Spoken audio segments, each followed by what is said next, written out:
ह्रीं श्रीं क्लीं ऐं वं वं हं शं तं पं वं वं मं मं हं हं शं शं तं तं पं पं झं झं ह्रीं ह्रीं श्रीं श्रीं द्रां द्रां ह्रीं ह्रीं द्रवै द्रवै नमोऽर्ते भगवते श्रीमते पवित्रतर्जलेन जलाभिषेचामिति स्वाहा तीर्थोत्तम भवैनीरै शीर्वारिधिरूपकै श्राप्यामि श्रीमाताञ्जना सर्वार्थसेदितान् ॐ ह्रीं श्रीवृष्वादेवीरान्ताञ्जलि निष्णप्याम ॐ ह्रीं श्रीवृष्वादेवीरान्ताञ्जलि निष्णप्याम ॐ ह्रीं श्रीवृष्वादेवीरान्ताञ्जलि निष्णप्याम ॐ ह्रीं श्रीवृष्वादेवीरान्ताञ्जलि निष्णप्याम ॐ ह्रीं श्रीवृष्वादेवीरान्ताञ्जलि निष्णप्याम ॐ ह्रीं श्रीवृष्वादेवीरान्ताञ्जलि निष्णप्याम ॐ ह्रीं श्रीवृष्वादेवीरान्ताञ्जलि निष्णप्याम ॐ ह्रीं श्रीवृष्वादेवीरान्ताञ्जलि निष्णप्याम ॐ ह्रीं श्रीवृष्वादेवीरान्ताञ्जलि निष्णप्याम ॐ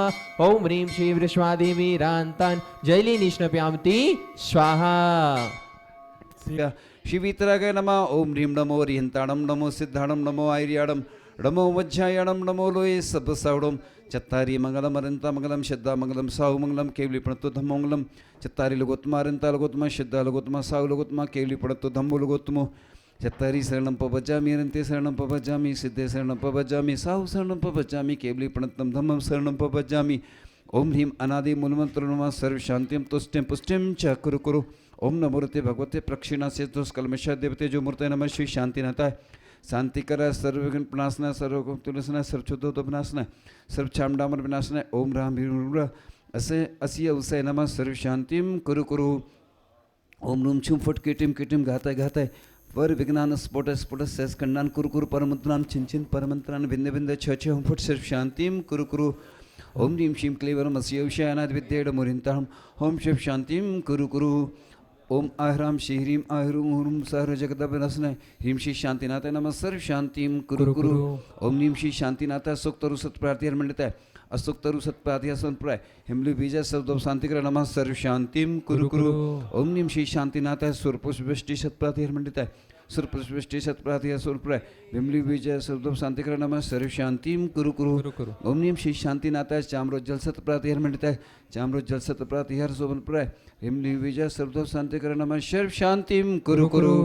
ओम ह्रीं श्री शांतिनाथाय देवध्वनि सत्प्रातिहर मंडिताय देवध्वनि सत्प्रातिहर सोनप्राय विमली बीज शब्द शांतिकर नमः सर्व शांतिम कुरु कुरु। ओम ह्रीं श्री शांतिनाथाय सिंहासन सत्प्रातिहर मंडिताय सिंहासन सत्प्रातिहर सोनप्राय हिमली बीज शब्द शांतिकर नमः सर्व शांतिम कुरु कुरु।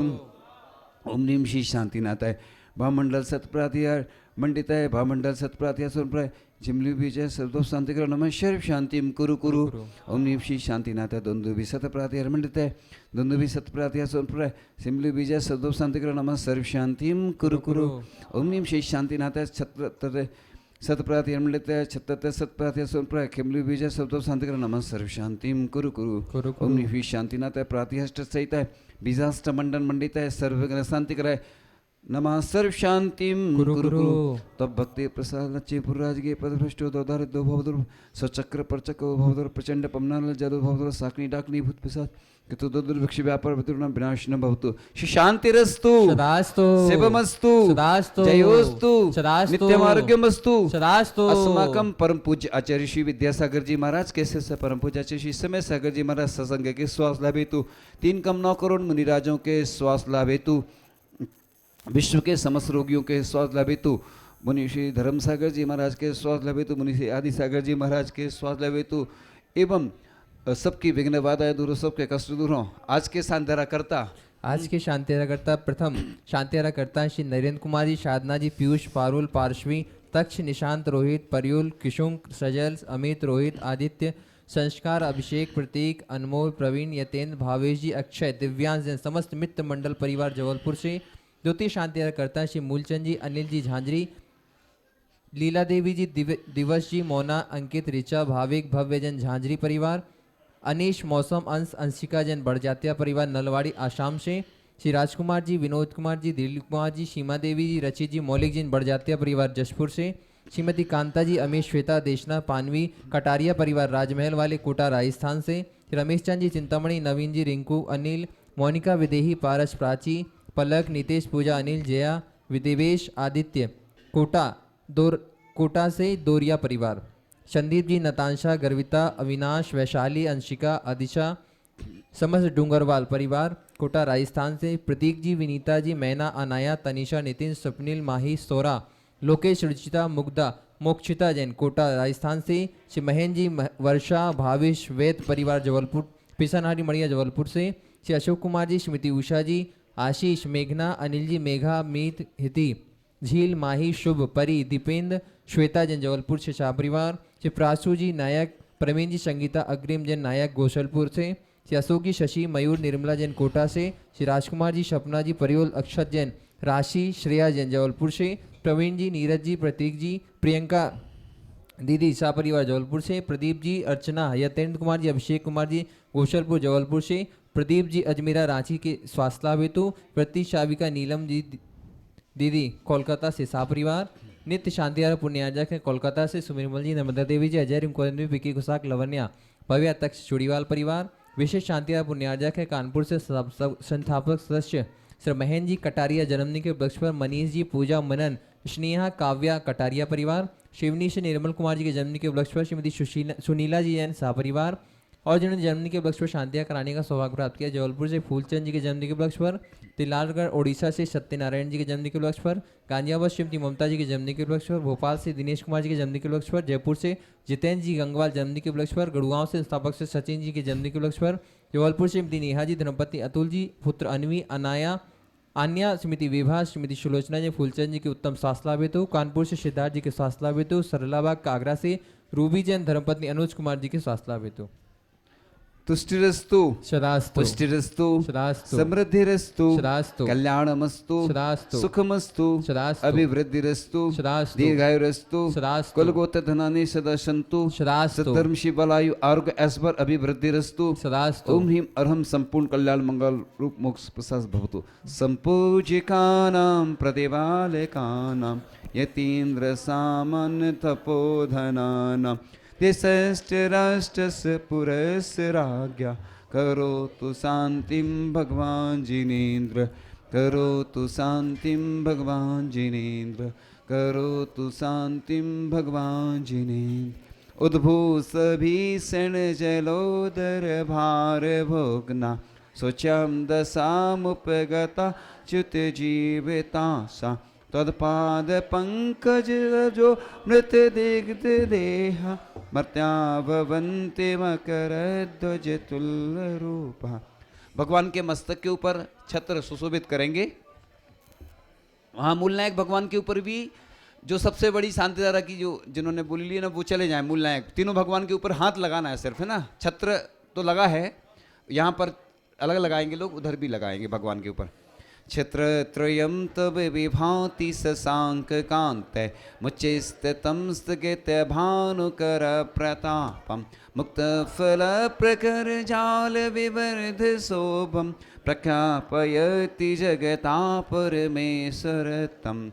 हाथ जोड़कर हे भगवान, तीन लोक में जितनी प्रतिमाएं सब मैं सुंदर सुंदर विशाल रत्नमयी स्वर्णमयी प्रतिमाएं बनवा करके सुंदर जिनालय वेदी शिखर बनवा करके सुंदर सुंदर अष्टमंगल द्रव अष्ट प्रातिहार अर्पण करूं। इस भावना से आपके मस्तक के ऊपर छत्र सुशोभित कर रहा हूं। हे भगवान, आपकी छत्र चाहे हम सब के ऊपर बनी रहे, सभी जीवों को सुख शांति समृद्धि की प्राप्ति हो। ओम ह्रीम जगत शांतरतम अष्ट प्रातिहार मध्ये छत्रतम स्थापयामि। चमर ले लो। कुंदवदात चल चामर चारु शोभम विभ्रजते तब वपुः कर धौत कांतम उद्यय शशांक शुचि निर्जरवारि धरे मुच्चैस्ततं सुरगिरेर्विसात कौम्भम। ओम ह्रीम आरोग्यतम अष्ट प्रातिहार मध्ये छत्रतम स्था नहीं, ओम ह्रीम आरोग्यतम अष्ट प्रातिहार मध्ये चामर स्थापयामि। अब नमोस्तु करेंगे भगवान को यहाँ से बैठ के, वहीं बैठ के अपने स्थान पर। तुभ्यं नमस्ते भुवनाति हराय नाथे, तुभ्यं नमाचिति तलामल भूषणाय, तुभ्यं नमस्ते जगता परमेश्वराय, तुभ्यं नमो जिन भवोदधि शोषणाय। हे भगवान, क्षमा मांगते हुए नमोस्तु करते हैं। तीन लोक में जितनी प्रतिमाएं हैं उन सहित मैं आप सभी को नमोस्तु करता हूँ भगवान। नमोस्तु भगवान, नमोस्तु भगवान, नमोस्तु भगवान। अब आगे की क्रिया आप लोग कर लें। शांतिनाथ फिर ये कल्पना उनकी महाराज जी की बहुत वर्षों से वो साकार रूप लेने जा रही है। और बस कुछ ही महीनों के बाद पंचकल्याणक होने वाला है एक दुनिया का ये बहुत सुंदर और विशाल जिनालय तैयार हो जाएगा। सहस्त्रकूट भी अद्भुत है। अभी हमने सहस्त्रकूट का अवलोकन भी नहीं किया। मंदिर का अवलोकन करते करते वो रथ खींचते हुए ले जा रहे हैं वो देव आदि, और हर वेदी में बिल्कुल अलग ही कुछ ना कुछ नयापन दिखा। दरवाजे भी, भगवान के द्वार भी अद्भुत दिखे। मंदिर तो बहुत सारे बने हैं दुनिया में, तो लोग भजन में पंक्तियां सुनाते थे, छोटा सा मंदिर बनाएंगे वीर गुण गाएंगे। तो हमें अच्छा सही लगता था ये भजन। हम बोलते जी भजन जो भी गा रहे हैं वो कंजूस हैं। अरे जब भी भजन बनाओ गाओ तो कैसा गाओ, सुंदर सा मंदिर बनाएंगे प्रभु गुण गाएंगे। तो भजन में भी कंजूसी क्यों करो। इसलिए हमारी भावना हमेशा अच्छे कार्य करने की होती है। जब भी हम भावना करते हैं, क्या करते हैं, हे भगवान आपकी, प्रतिदिन ऐसी भावना किया करो भगवान के सामने कि भगवान आपकी अच्छी सुंदर सुंदर रत्नमयी स्वर्णमयी रजतमयी प्रतिमाएं बनवाऊं। भावना तो करो। और भगवान पुरुष वर्ग ऐसी भावना करे, सभी करें कि मैं जब अंतिम मेरी श्वास निकले तो बस भगवान किसी छिद्र क्षेत्र पर मरण हो और गुरु प्रभु का सानिध्य मुझे प्राप्त हो। एक व्यक्ति कुंडलपुर में गए, प्रतिमाधारी थे और हमसे आशीर्वाद लेके गए। हम कुछ पढ़ रहे थे तो हमने बात नहीं की, और वो तिलक लगाते लगाते उनका मरण हो गया। तो उनका कितना अच्छा मरण हुआ भगवान के सामने। अपन क्या है, प्रतिदिन समाधि मरण पढ़ते हैं, अन्य भावनाएं पढ़ते हैं, तो उसमें यही वर्णन आता है। इसलिए अपन को हमेशा अच्छी भावनाएं करते रहना चाहिए कि हे भगवान आपकी सुंदर सुंदर विशाल प्रतिमाएं मैं बनवाऊं, अष्टप्राति और अष्टमंगल द्रव्य बनवाऊं। अच्छी भावनाएं भाने से अपना पुण्य का अर्जन होता है। मुनि श्री चंद्र सागर जी महाराज थे, मतलब थे नहीं माने हैं, यानी पहले की बात बता रहा हूं मैं, जब हम लोग थे संघ में, तो उनको सम्यक शेखर जी के दर्शन कभी हुए ही नहीं थे। गृहस्थ अवस्था में भी नहीं हुए, ब्रह्मचारी अवस्था में भी नहीं हुए। तो वो प्रतिदिन मालाएं फेरते थे, कई उपवास किए उन्होंने, तब जाके उनको ऐसा आचार्य श्री ने आशीर्वाद दिया। पहले बहुत दुर्लभता से आशीर्वाद मिलता था सम्यक शेखर जी का। अभी तो ये सौभाग्य है हम लोगों का कि आचार्य महाराज, नव आचार्य महाराज हैं, उन्होंने सभी आरिकाओं को, हम सब मुनिराजों को आशीर्वाद दिया। तो हम लोग, उन्होंने कहा कि जल्दी चले जाओ, बाद में गर्मी हो जाएगी। तो अभी शीतकालीन चल रहा था। पहले साधु एक जगह रहते थे, ग्रीष्मकालीन एक जगह करते थे, वृद्ध रहते थे, और शीतकालीन भी एक जगह करते थे, जिससे कि रास्ते में दिक्कत ना हो।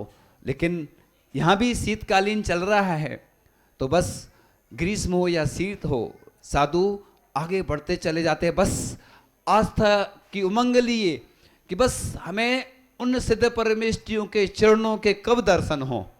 इसलिए हम लोगों ने सोचा कि 4 जनवरी को है ना पुष्य नक्षत्र, 3/11 के बाद, तो उस शुभ मुहूर्त में वंदना की जाए।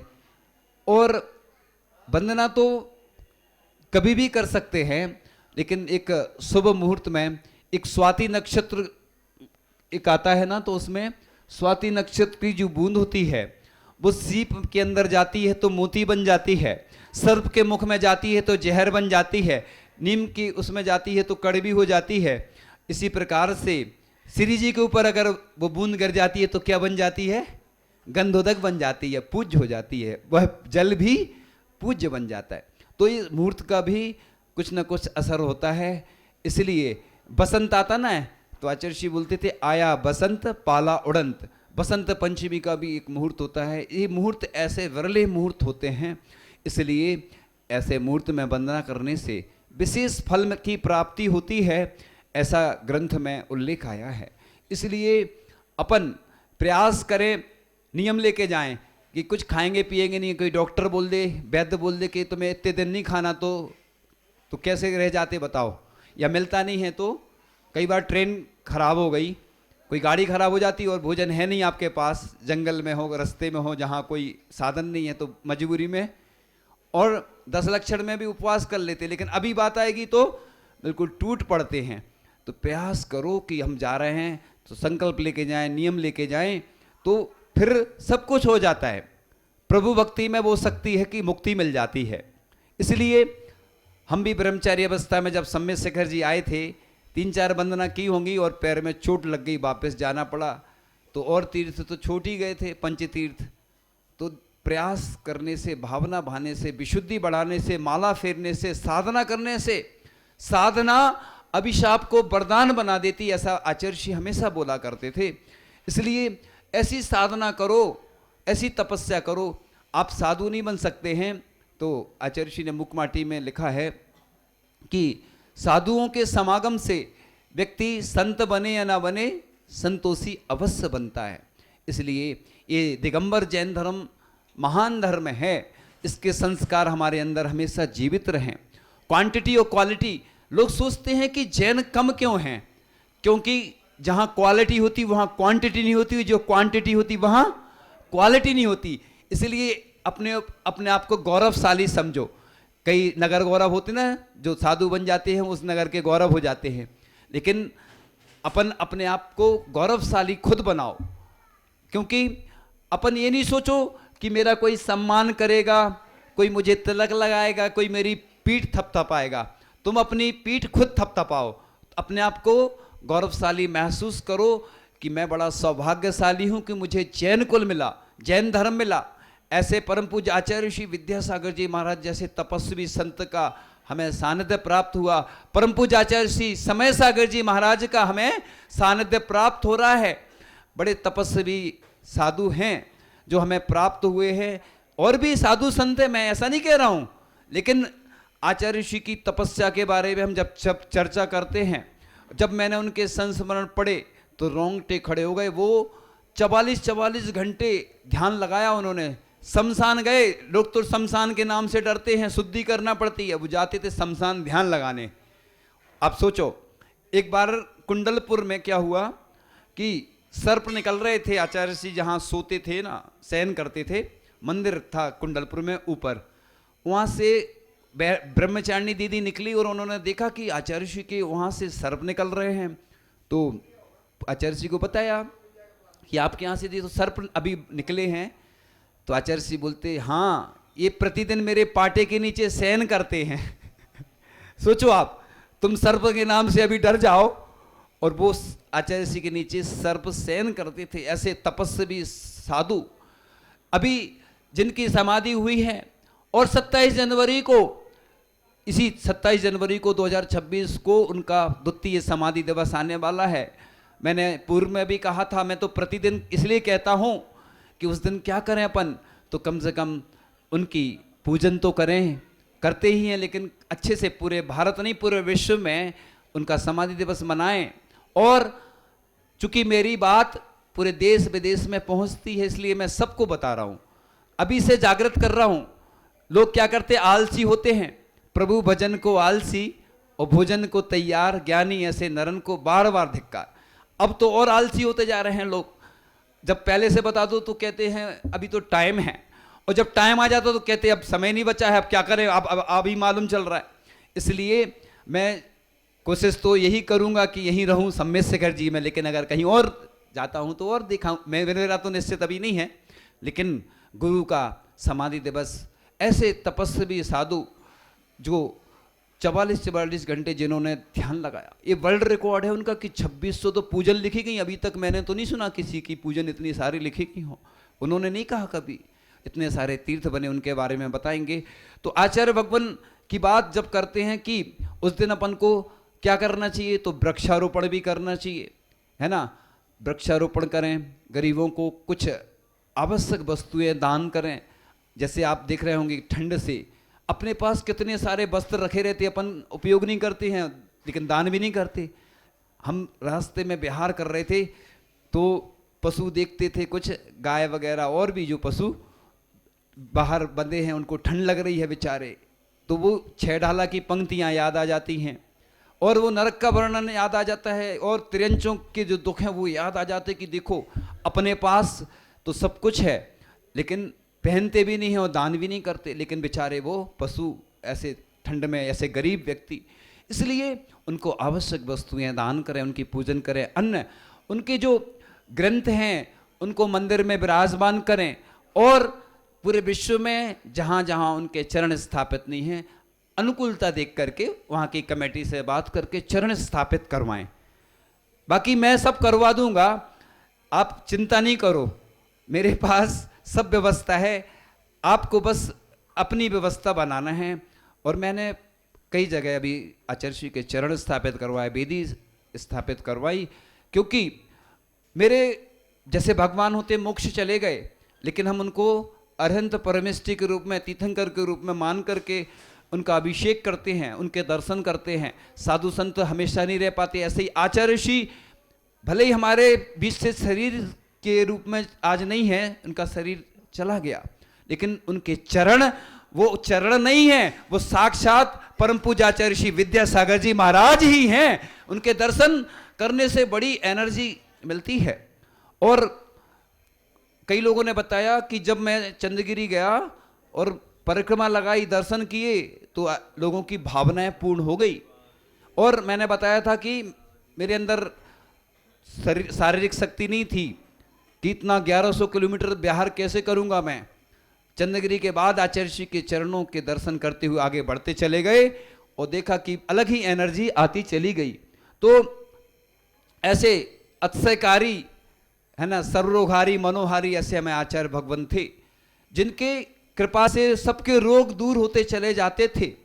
एक व्यक्ति आते थे, मैं चूंकि प्रभु और गुरु के बारे में ही बता रहा हूं, ये गुणगान कहलाता है, और मैं तो समाधि दिवस या कोई विशेष दिवस आता है, उनका दीक्षा दिवस आता है, आचार्य पदारोहण दिवस, एक दिन नहीं मनाता हूं, वर्ष भर मनाता हूं, क्योंकि प्रभु और गुरु का गुणगान करने से हमेशा शक्ति प्राप्त हो जाती है। तो ऐसे आचार्य भगवान जिनकी कृपा से इतने सारे तीर्थ बन गए, इतनी मुनि आरिका एलक चुल्लक त्यागी व्रती तपस्वी बन गए, और पूरे देश विदेश की सब पूरे विश्व की वैयावृत्ति उन्होंने पूर्णायु और भाग्योदय के माध्यम से की। और उनको जब मालूम हुआ कि देखो अशुद्ध वस्त्र रहते हैं ये, इसमें क्या डलता है, मटन टैलो है ना, एक अशुद्ध पदार्थ होता है वस्त्र जो पहनते आप, तो उनको पीड़ा हुई, तो उन्होंने हथकरघा के माध्यम से प्रेरणा दी। और आज कई जेलों में भी जो कैदी गुटखा तंबाकू नशा करते थे, और अब वो हथकरघा में लग गए हैं। कितने सारे व्यक्तियों को रोजगार दिया उसके माध्यम से। मतलब एक व्यक्ति को तीर्थंकर बनना है तो तीर्थंकर बनने के लिए 16 कारण भावनाएं भाती हैं, और उसके माध्यम से वैयावृत्ति करते हैं। कैसे ऐसी विशुद्धि बढ़ाती हैं कि जन जन का कल्याण कैसे हो। एक व्यक्ति अपने परिवार के बारे में सोचता है, एक व्यक्ति अपने बस अपनी दुकान बन जाए, अपना मकान बन जाए, लेकिन हमारे आचार्य भगवान को चिंता थी कि मुझे तीर्थंकर बनना है। तो यही सब निमित्त हैं कि चाहे वो गरीब हो चाहे अमीर हो। लोग कहते थे कि वो अमीरों के थे, क्योंकि अमीर ज़्यादा आते थे आचार्य जी के पास, लेकिन आचार्य जी सबके थे। और ऐसे संत, महान संत का हमारे बीच से जाना, लेकिन आज भी वो करोड़ों हृदय में आज भी विराजमान है आचार्य श्री। ये नहीं मानना कि आचार्य श्री हमारे बीच से चले गए हैं, उनकी प्रतिकृति ऐसे परम पूज्य आचार्य श्री समय सागर जी महाराज आज भी हमारे बीच में हैं। मैं आपको बहुत अच्छा संस्मरण सुना रहा हूं कि मेरी दीक्षा हुई, आज ही मेरी दीक्षा हुई, जिस तिथि में हुई थी है ना, 21 अगस्त 2004 में। और उसी दिन की बात है कि दीक्षा के बाद हम लोग सब आए, बराबर तखत लग गए, पाटे लगे रहते ना, और हम लोगों ने चौकी लगा दी कि बड़े महाराज जी हम लोगों को आके शाम को दीक्षा के बाद प्रतिक्रमण पहला करवाएंगे। और वो आए और उन्होंने चौकी अलग करवा दी, बोले नहीं सब बराबर हैं। देखो कितनी लघुता, कितनी सरलता। हमारा पुण्य का उदय था कि संघ में जब आचार्य जी के साथ रहते थे तो बड़ा वात्सल्य प्रदान करते थे। यानी वो शाम को उपवास आदि हो, अंतराय हो, तो वैयावृत्ति करने भी आते थे। ये नहीं कि हम बहुत बड़े हैं, ये जो लघुता उनके अंदर विद्यमान है। और विशेष हम लोगों से कई बार पूछते थे बिहार किस साइड होगा, तो हम सोचते थे ये बड़े महाराज जी हो के हमसे पूछ रहे हैं।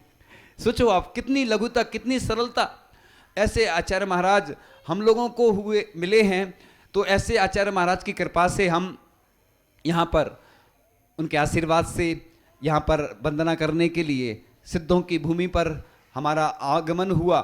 तो आचार्य भगवान का जो समाधि दिवस आने वाला है उस पर ऐसे कुछ विशेष कार्य हम करें कि जिससे कि वो हमारी जैन धर्म की संस्कृति, दिगंबर जैन धर्म की संस्कृति पंचम काल के अंत तक लगभग 18,000 वर्ष जितने भी उसमें शेष हैं, तो वह ऐसा तिल्लोय पंडिती ग्रंथ में उल्लेख आता है कि पंचम काल के अंत तक मुनि आर्यिका श्रावक श्राविका रहेंगे और वह हमारी यश जो कीर्ति है इस जैन धर्म की फैलती रहे।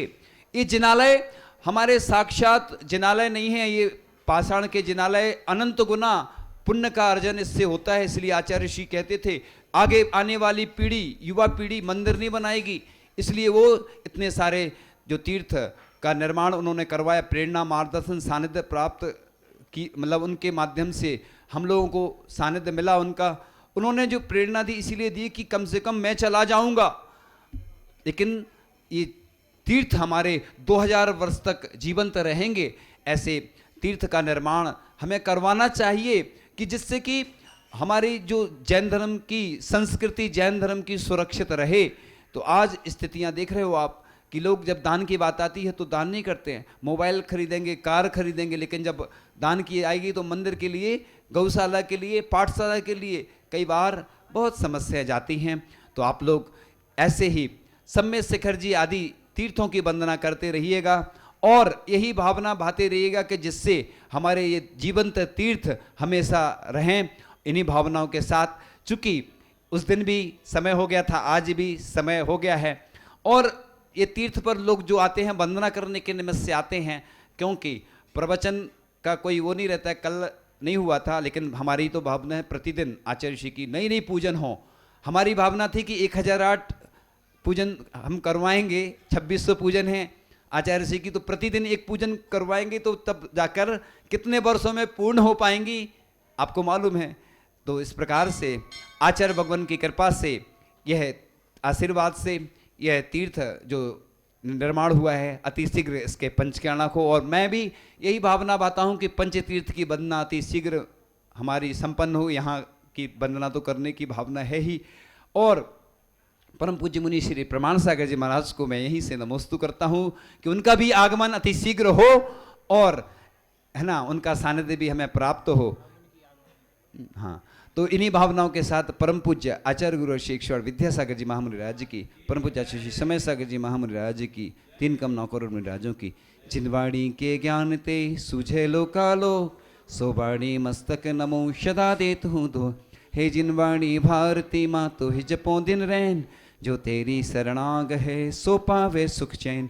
देव भजो अरिहंत को गुरु सेवा निर्ग्रंथ, दया धर्म पालो सदा, यही मोक्ष का पंथ। 9 बार नमोकार।